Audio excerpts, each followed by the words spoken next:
avec ces 4 équations de Maxwell viennent 2 équations complémentaires qui sont absolument essentielles. La première,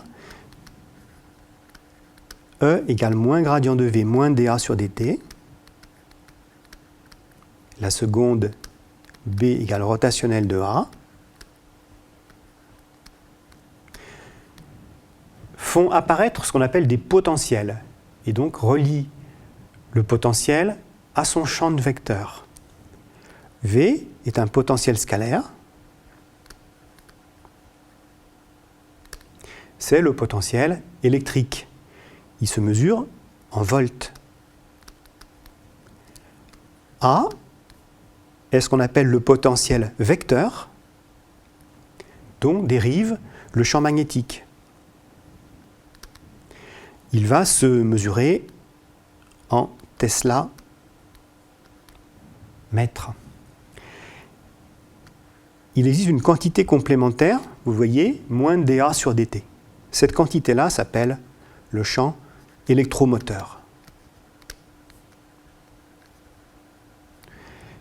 qui s'exprime sous la forme d'une unité de champ électrique, c'est-à-dire en volts par mètre. Et vous remarquez qu'en régime stationnaire, cette partie, effectivement, va disparaître. Ces 2 équations sont importantes parce que, à elles seules, elles contiennent 2 équations de Maxwell. Imaginons que nous prenions le rotationnel de la première équation. Si je prends le rotationnel de la première équation, j'obtiens rotationnel de E égale moins rotationnel de gradient de V moins d sur dt de rotationnel de A.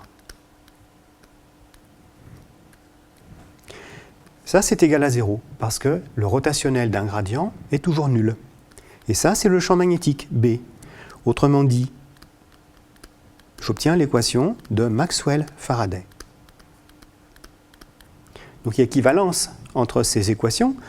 E égale moins gradient de V moins dA sur dt donne automatiquement l'équation de Maxwell-Faraday lorsque l'on prend son rotationnel. Pareillement, si on prend la deuxième équation, si je prends la divergence de la deuxième équation, divergence de B, c'est divergence de rotationnel de A. Bien, la divergence d'un rotationnel est toujours nulle. Donc ça fait 0, et j'obtiens l'équation de Maxwell, flux. Donc il y a équivalence entre ces équations qui relient les champs vectoriels au potentiel dont ils dérivent, que le potentiel soit scalaire ou vectoriel, et les équations de Maxwell.